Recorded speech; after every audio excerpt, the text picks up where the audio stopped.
há pessoas que gostam de dizer lá que vão de férias não sei para onde. E eu pergunto se fariam a mesma coisa, ainda um grande centro comercial, pedissem um microfone e dissessem àquela gente toda para onde é que vão de férias. Que é muito menos gente do que aquela que é alcançada numa rede social. Com tudo o que isso pode implicar para a vida da pessoa.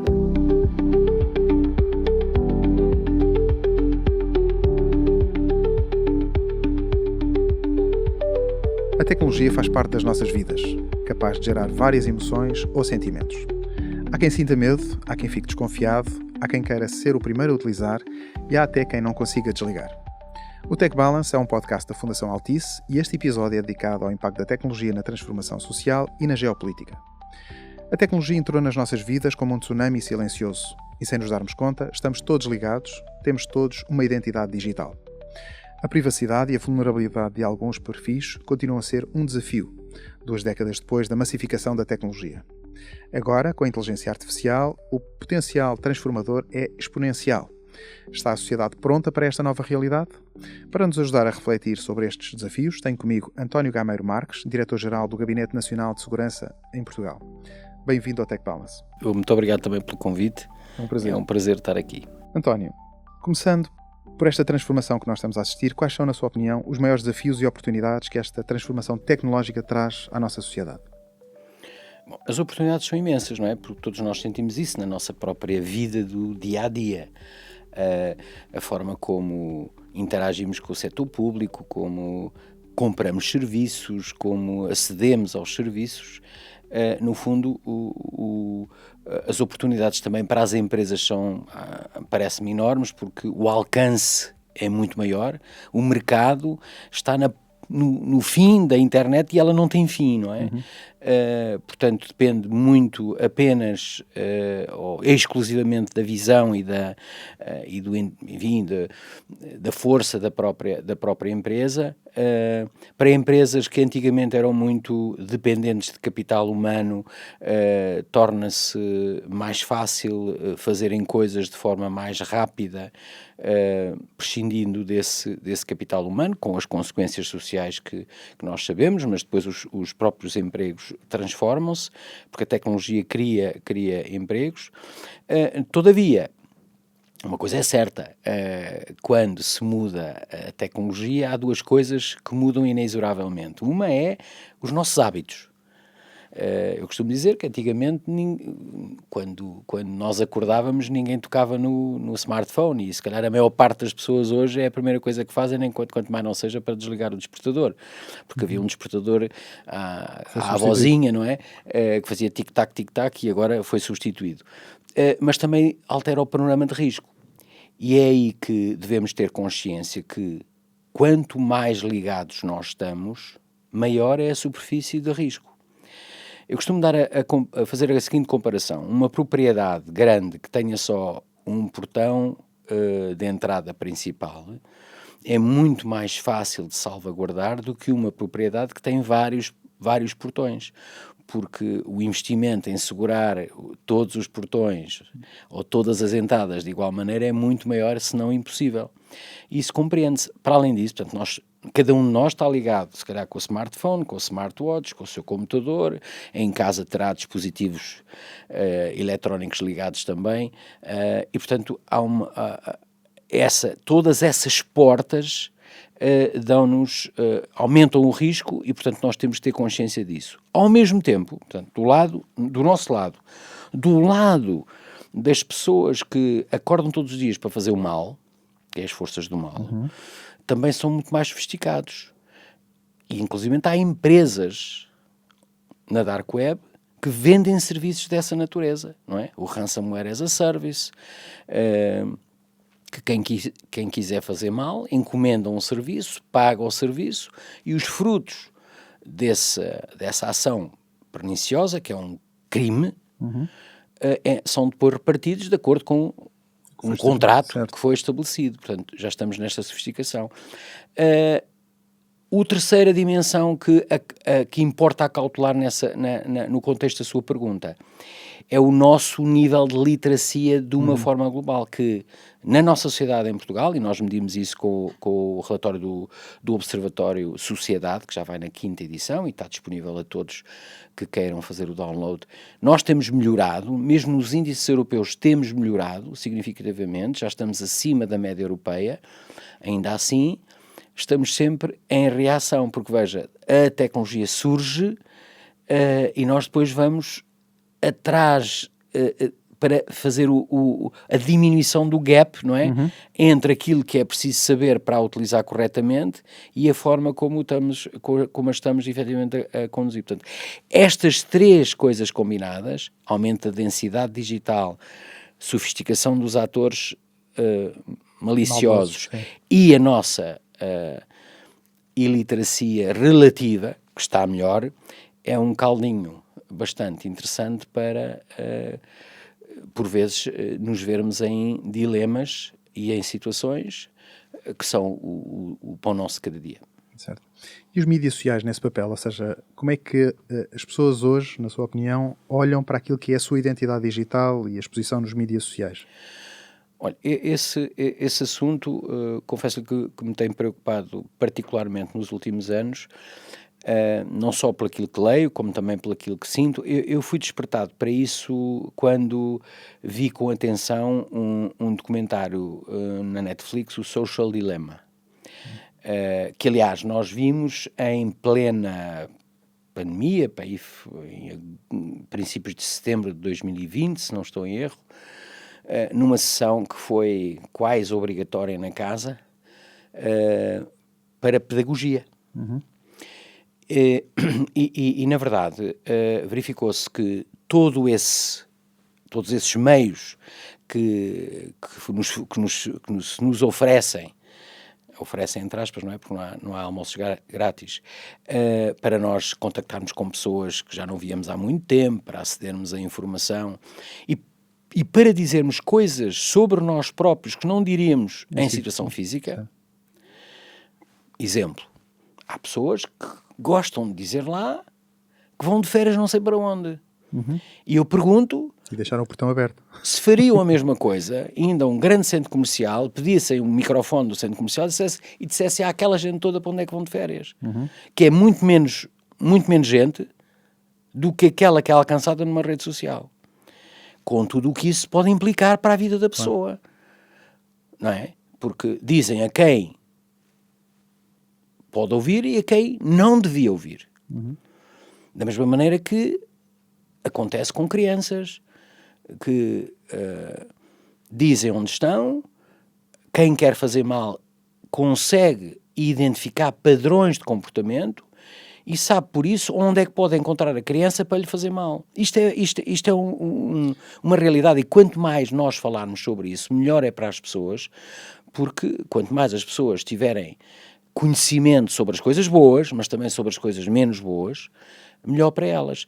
Deixe-me só dizer, eu recordo-me quando era um jovem oficial da Marinha e íamos para geografias que não conhecíamos, tínhamos sempre antes de sair, antes do navio abrir as suas portas para fora, tínhamos um briefing sobre o sítio onde não deveríamos ir. Claro que éramos jovenzinhos e, por definição, é mesmo para ali que eu vou. Com todas as consequências que às vezes aconteciam, mas pronto, fazia parte do entusiasmo de ser jovem e de ser irreverente. Mas ainda assim, é importante que nós saibamos que a internet não foi feita para ser um sítio seguro. Foi feita para ser uma coisa flexível, rápida, conectável e, portanto, tem zonas obscuras, tem zonas perigosas e quanto mais as pessoas souberem quais são os riscos que têm em ir para essas zonas, melhor para elas e para a sua família. E qual é o papel do Estado, das escolas, dos pais, da sociedade em geral, nesse briefing digital?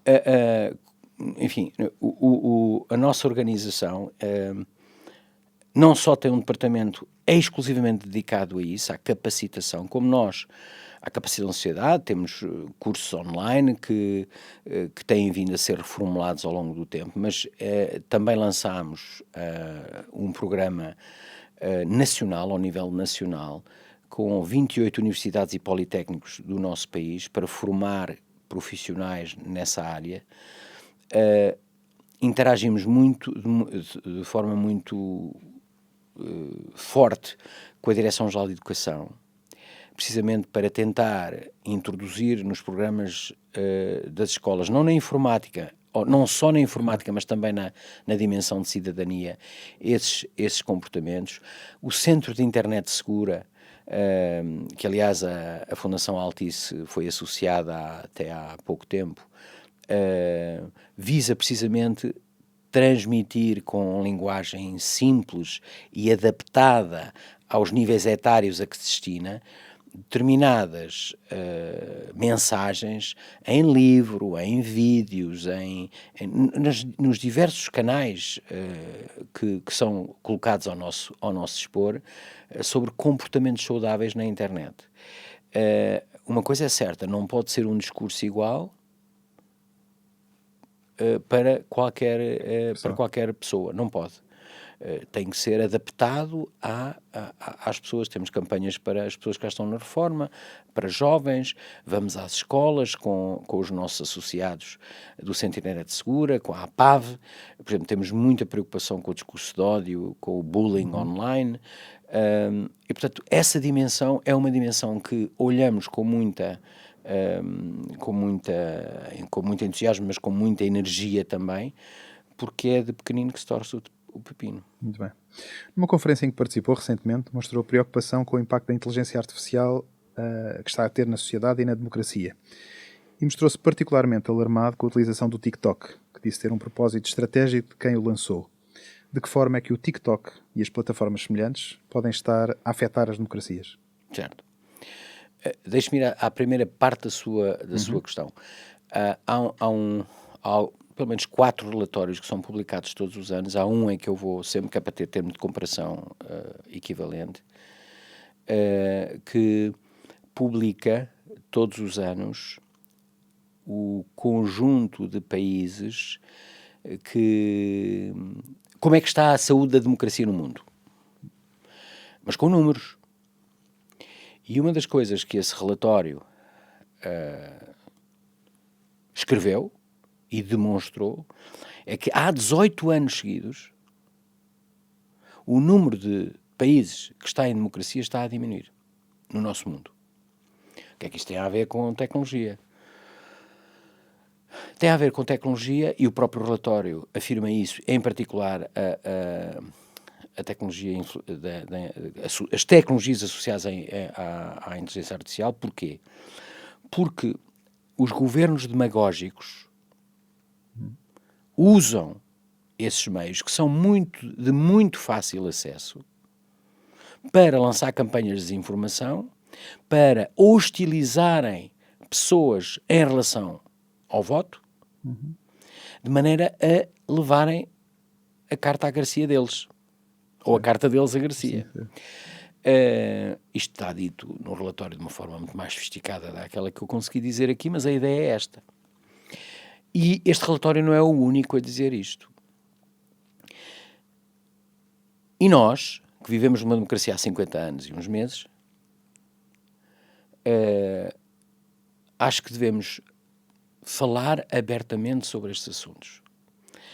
Porque, se não o falarmos, a certa altura, é como aquela ideia da rã, sabe, aquela coisa da rã, que puseram uma rã na água, ela manteve-se lá e progressivamente a água foi aquecendo e a certa altura a água estava tão quente que ela já estava cozida e não conseguiu sair de lá. Sim.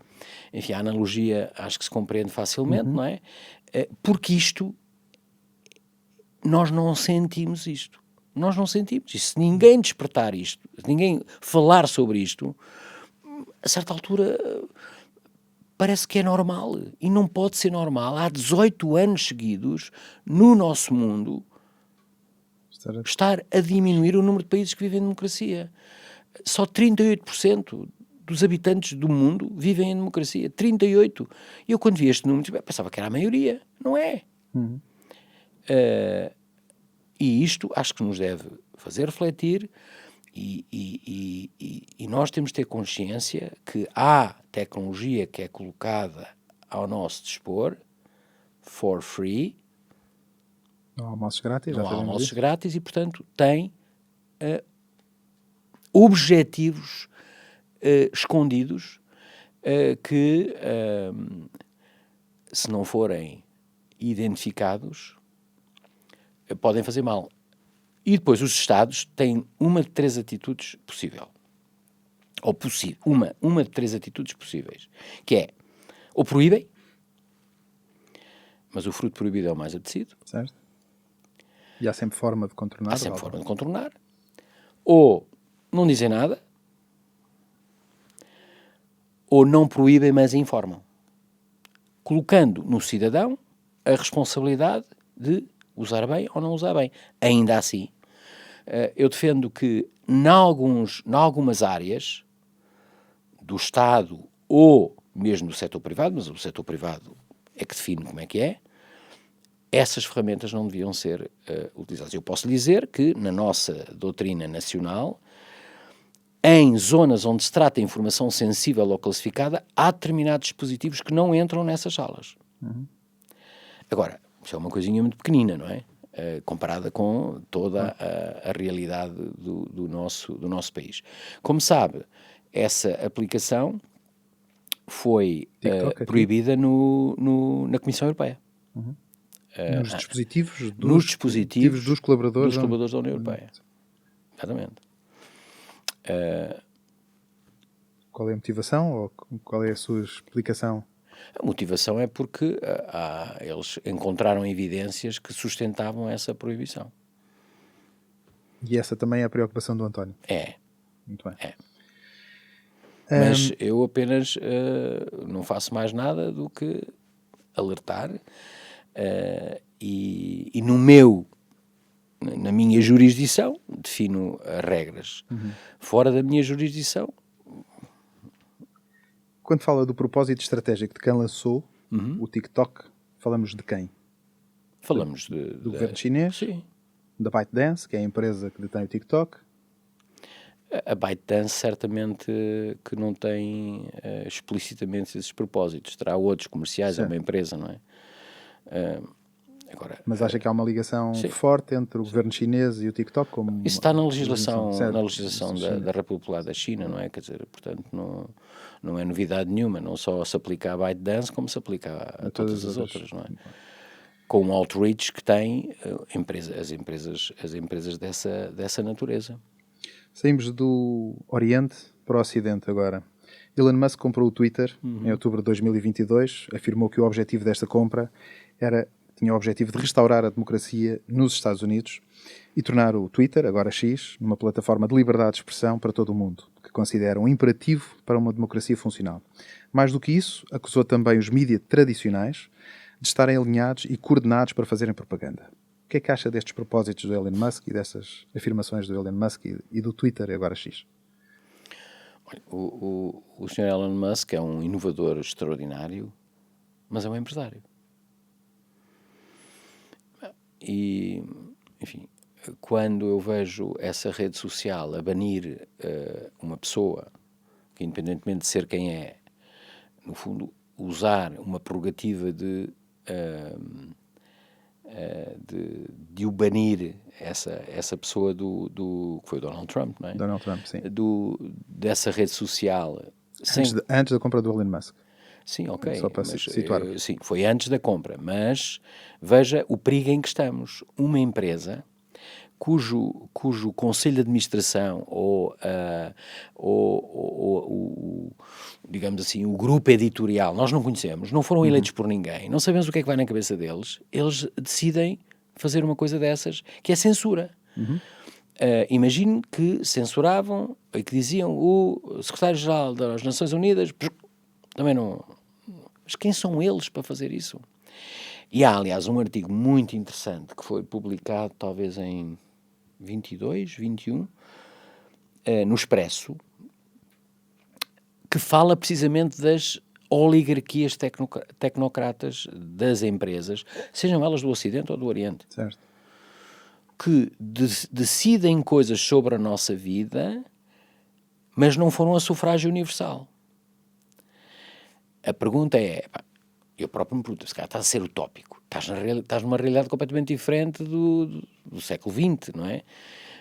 Está bem, mas temos é que encontrar checks and balances para essas coisas. Porque isso é pernicioso. E depois eles, aliás, com os algoritmos que têm por trás, que fazem a nossa perfilagem, não é? Como diz o Harari, eles sabem mais sobre nós do que nós sabemos sobre nós próprios, o que é um bocado atemorizante, mas tudo bem. É como se fôssemos ao shrink, não é? Como se fôssemos ao psicólogo, só que o psicólogo depois não nos diz o que é que achou sobre nós, o que nos coloca é à frente coisas que eles sabem que nós gostamos. Mas enfim,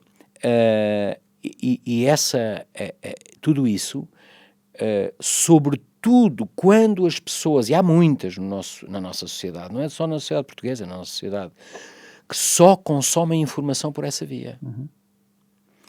E ao só consumirem informação por essa via, é como se vissem a realidade por um buraco da fechadura. Porquê? Porque o que lá está por trás só nos entrega aquilo que sabe que nós gostamos. O que é que isso provoca nas pessoas? Isso está estudado cientificamente. Eu limitei-me a ler e a pensar um bocadinho sobre isso. O que provoca é, para já, a ansiedade. Que as pessoas publicam uma coisa e ficam ansiosas para ver quantas reações é que aquela porcaria tem. Depois, perde-se uma coisa na qual a democracia assenta, que é o debate. Pode não estar de acordo comigo, eu posso não estar de acordo consigo, mas nós debatemos com o respeito pela opinião de cada um. As redes sociais afunilam isso e fazem com que os extremos prevaleçam. Quando alguém não concorda com alguém numa rede social, é-se viciado verbalmente. E porquê? Porque as pessoas não têm coragem de dizer olhos nos olhos determinadas coisas, mas têm coragem de, não vendo a pessoa, escreverem coisas que de outra forma não diriam. Isso extrema as posições.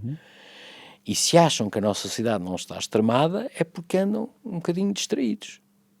A nossa portuguesa e outras no mundo ocidental. E depois começamos a pensar, isto serve a quem? Serve a quem usa um princípio que é conhecido há muito tempo, que é o dividir para reinar.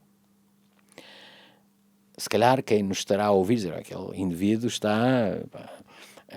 teoria da conspiração. Não é teoria da conspiração, é apenas constatar os factos. E quem é que quer dividir para reinar? Quem atenta...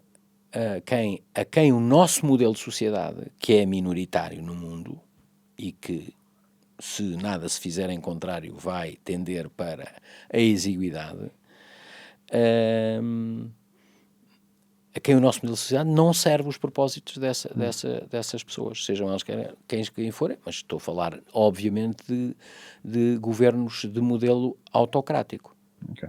Mas esta compra do Elon Musk e depois dar acesso novamente ou libertar a conta do Donald Trump, acha que foi um movimento no sentido de restaurar aquilo, como ele refere, restaurar a democracia, ajudar a restaurar a democracia e a liberdade de expressão, que é esse o objetivo que ele diz que teve na compra do Twitter? Acha que um empresário, com a pujança dele enquanto empresário, se move por desígnios democráticos ou se move pelo desígnio do lucro? Deixa aqui a pergunta. Não é? Eu também não sei o suficiente, não conheço o suficiente sobre isso. Eu também não conheço, nem tenho grande... Não privo também com ele. Também não, e também não tenho... Agora que ele é um bocado... Enfim, eu questiono-me se as motivações dele são mesmo essas ou não. Enfim. Ou são apenas o lucro. Profit. Okay. Ainda por cima sendo norte-americano. Certo. Ou melhor, ele é de origem sul-africana, não é? Mas é um empresário norte-americano. Não é? Muito bem sucedido, muito inovador, um indivíduo nesse aspecto extraordinário. Está a transformar o mundo. Exatamente, em várias dimensões, não é? Em várias áreas. Mas assume-se como democrata e possivelmente agora vai para o governo norte-americano nos próximos tempos. Não me pronuncio sobre isso. Estou no espectador. Estamos todos, vamos ver. Sim.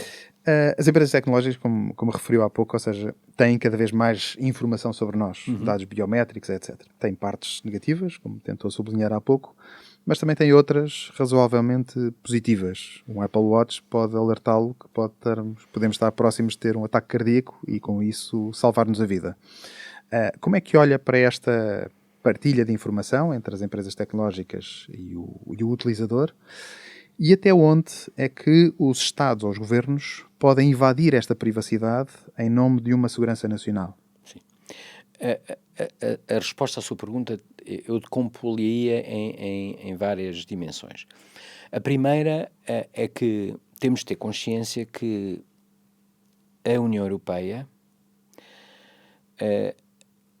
não produz dispositivos com que nos ligamos ao mundo digital. O seu dispositivo é concebido nos Estados Unidos da América e fabricado no leste asiático.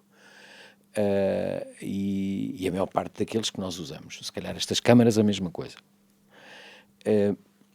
Mas nós podemos... Isso tem a ver com a soberania digital dos Estados. Bom, dito isto, nós podemos evocar essa soberania quer ao nível dos dispositivos, quer ao nível dos...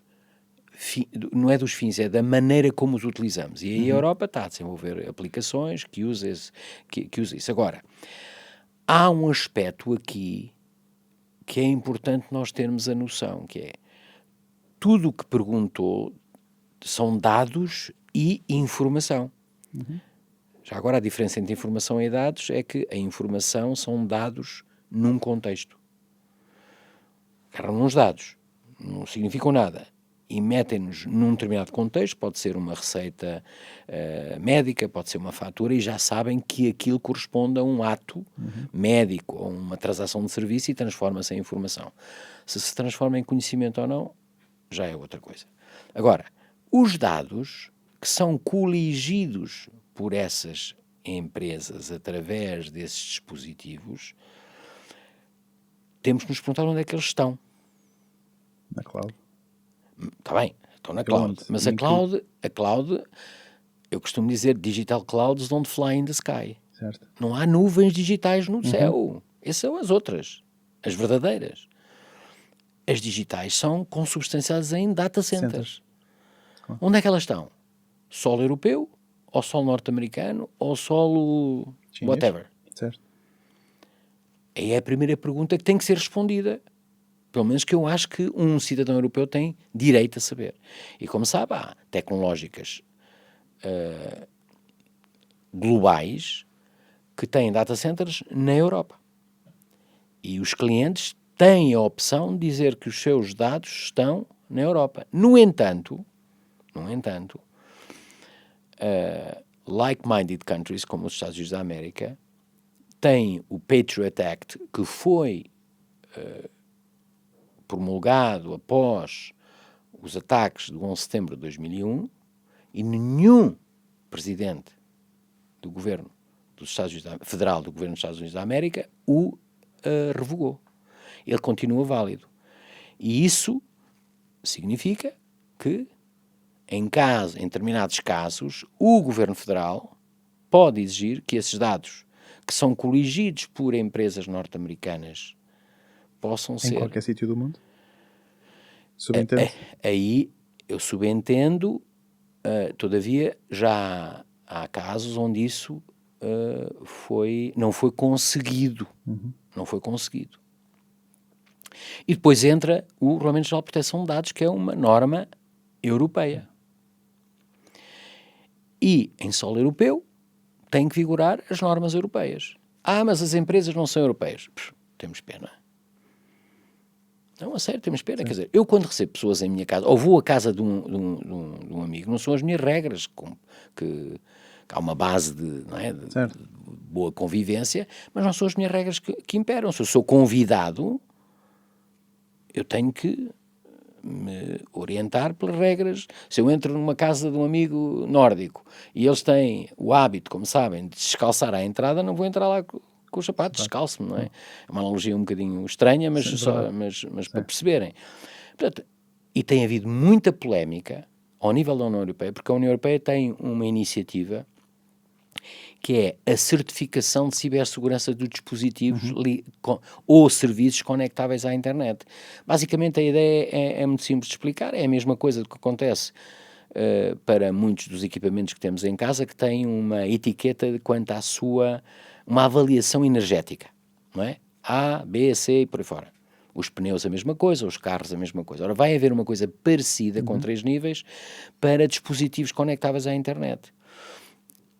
A cloud é um deles. É o que está mais atrasado. É um dos que está mais atrasado. E porquê? Porque há interesses fortes de países da União Europeia que são sede de grandes data centers dessas tecnológicas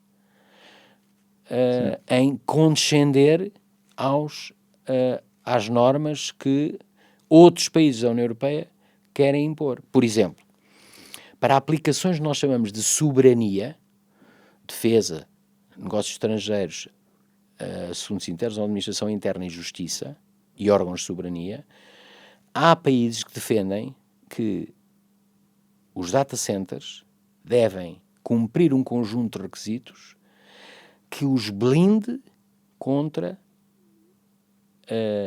o uso abusivo de governos de outrem em relação aos dados que lá estão. Não sei se me fiz entender. Está claro. E isso não tem sido fácil de passar. Nada fácil de passar. Se me perguntar a minha opinião, digo-lhe já. Se não é preciso perguntar. Eu concordo com isso. É um ato de soberania. Que é que os dados sobre os negócios estrangeiros, a defesa, a administração interna e a justiça do nosso país ou de outros Estados-membros têm que estar... Porque é que tem que estar sujeito a leis que não são as europeias? Nem pensei nisso. Leis lato sensu, não é? Havia requisitos, por exemplo, do board, ser todo europeu. Isso tem dado muita confusão. E que eu saiba... Mas o mesmo se aplica às empresas, do ponto de vista da segurança da propriedade industrial, da informação interna dentro das organizações, etc. E o mesmo aos privados. Sim. Portanto, temos aqui diferentes níveis. Ouça, eu tenho-me confrontado com situações ao longo deste tempo que lá estou. Quero fazer um protocolo qualquer com... Temos vários protocolos bilaterais com vários países do mundo para troca de informação classificada.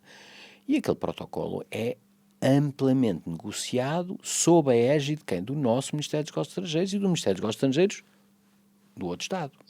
E depois de acordado ambas as partes, há entidades ao nível governamental que o assinam. Muitas vezes é o embaixador desse Estado aqui e por aí fora. As empresas não. As empresas mandam um protocolo padrão e dizem que em caso de litigância o que vinga é a legislação do país da empresa. Como? Claro que não assino coisa nenhuma daquilo, não é? Mas veja a prepotência, não é? Então, quer dizer, é uma empresa, lá está, outra vez, cujo board é quem é, que se rege por um determinado, enquadramento não só cultural, mas também jurídico e estratégico, que colide com os interesses de um Estado que é democrático. E isso a mim tira-me do sério. Certo. E do ponto de vista dos indivíduos, ou seja, os dispositivos que nós compramos podem hoje ser certificados como tendo altíssima segurança, por exemplo, nos 3 níveis que falou, mas amanhã tem uma atualização de software ou de firmware que podem alterar. Que abre backdoors. Como é que o Gabinete de Segurança ou o Comitê que agora vai avaliar e classificar vê isto? Estas atualizações são pré-validadas antecipadamente? A ideia é a União Europeia ter mecanismos comunitários.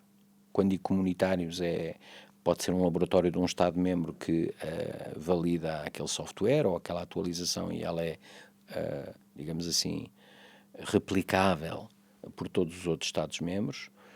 É um processo que ainda não está fechado e que me parece muito difícil. Por exemplo, nós na certificação para informação classificada damos uma validade dependendo do risco, 24 meses ou 36 meses, e para uma família de releases. Okay.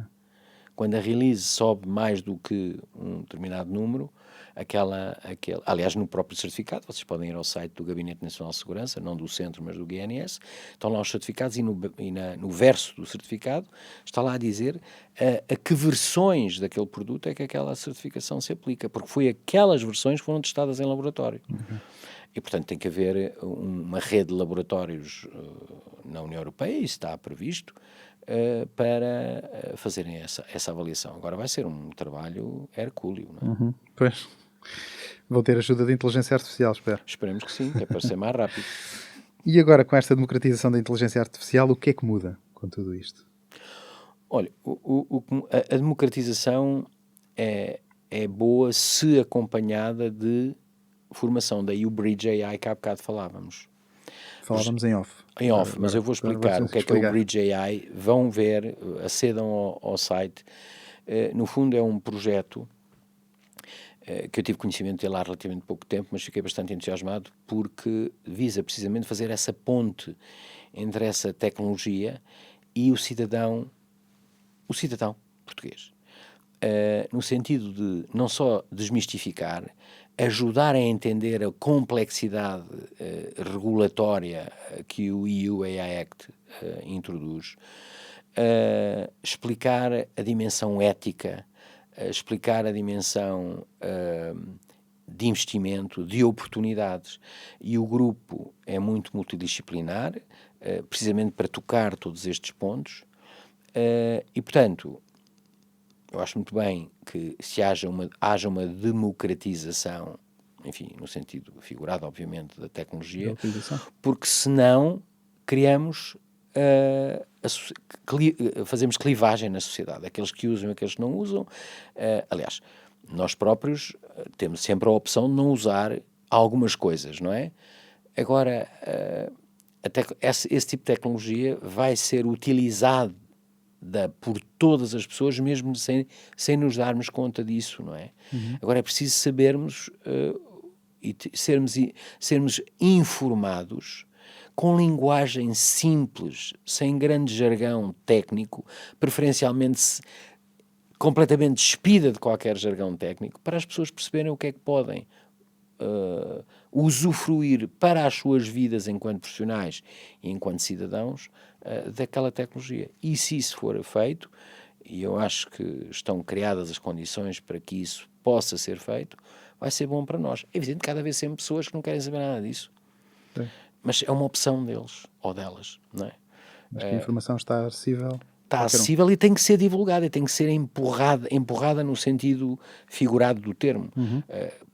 Porque as pessoas eu farto-me de ouvir isto, eu não sei isso, tem aquele canal, tem aquele, se não sabe é porque de facto não está no seu interesse, não está no seu radar de interesses, não é? Antes de terminarmos, António, gostava de colocar mais uma questão, contextualizando com o padrinho da inteligência artificial, que é o Geoffrey Hinton, que recentemente, numa entrevista, referiu que pela primeira vez na história estamos a criar algo mais inteligente do que os humanos. E que deixaremos de ser os mais inteligentes no planeta, passaremos a ser os segundos mais inteligentes. E o realizador James Cameron, que realizou O Exterminador Implacável, que todos terão visto, referiu que a inteligência artificial geral é mais assustadora do que a ficção científica. E que fazer ficção científica é cada vez mais difícil, porque a realidade tem acompanhado muito rapidamente. Como é que o nosso diretor de segurança, a Nacional, partilha destas preocupações, do James Cameron e do Geoffrey Hinton, sobre a possibilidade de um dia as máquinas ameaçarem a humanidade? Ouça, eu espero estar cá para ver isso. Mas gostava de não ver isso. Espero que cá está em termos de tempo, não é? Mas gostava de, mesmo estando cá, não presenciar isso. E se não presenciasse isso, significava que os seres humanos tinham, de facto, sido sensatos na sua utilização Agora, uma coisa é certa, se nos últimos ano e meio, 2 anos, vimos este crescimento, imagino o que é, eu quer dizer, eu nem consigo imaginar o que é que será daqui a 10 anos, 5 anos, o que é que será?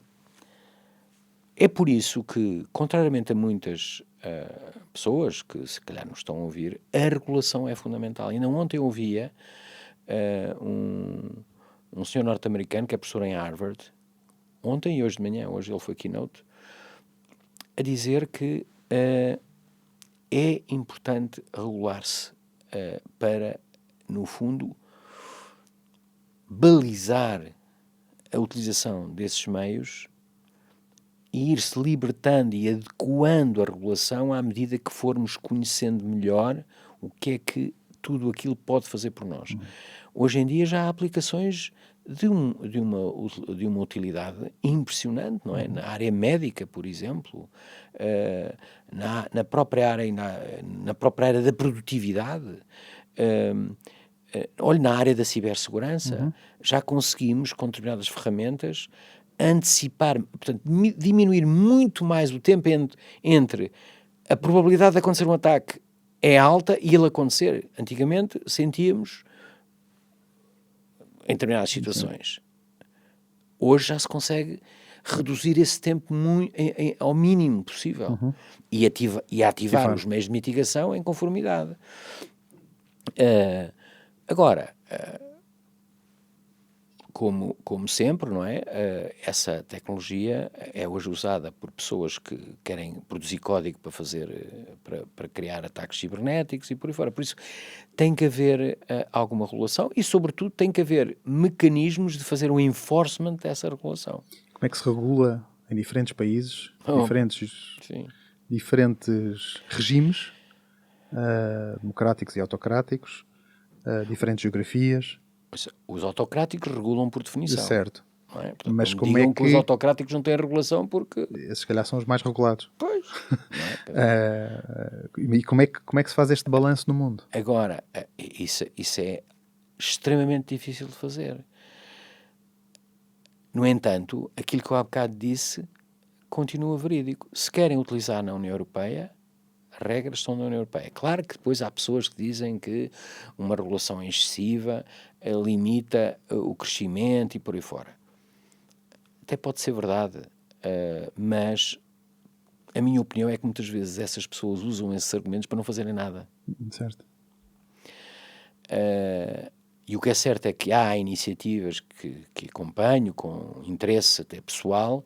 Gosto muito de inovação, gosto muito das coisas novas. Isso para mim é o sal e a pimenta da vida profissional. E estão-se a fazer coisas muito interessantes. E Portugal é um Estado-membro da União Europeia que tem a regulação. O que é que não está na regulação? Como sabem, é tudo o que é Research and Development, não está dentro do âmbito do EU EA Act, as utilizações pessoais e a segurança e defesa. Porque aí sim, aí colocar-nos-ia numa situação extremamente desigual em relação a áreas, a países, a blocos, onde isso não é regulado. Exato. Ou é regulado à maneira deles. Ou é regulado lá à maneira deles. Por isso, isso que caracterizou é também verdade no campo físico. Eu recordo-me, enfim, quando havia, todos se recordem, quando havia aquela situação de pirataria no Índico, não é? Tivemos lá navios da Marinha Portuguesa inseridos em forças da União Europeia e da NATO. As regras dos países como nós era que não se atirava a matar aos piratas. Não. Impedia-se que eles fizessem o que tinham a fazer, e se o navio que estava a ser atacado era da mesma bandeira que, no caso português, de Portugal, aí já podíamos fazer mais qualquer coisa, mas nunca usarmos a força letal. Havia outros navios que lá estavam, de outros países, que não tinham dúvidas nenhumas do que é que faziam. Portanto, leis diferentes para um mesmo contexto. Ok. Por isso é que existem Nações Unidas, por isso é que existem essas organizações supranacionais que sofrem dos problemas que todos nós sabemos. Muito bem. Obrigado, António. Chegamos ao fim deste episódio do Tech Balance. Agradeço ao António Gameiro Marques, Diretor-Geral do Gabinete Nacional de Segurança, a partilha e ajuda nesta reflexão. A tecnologia não para, o conhecimento também não pode parar. Não perca o próximo episódio. Mais do que encontrar a resposta certa, esta série de podcasts da Fundação Altice é um convite à reflexão.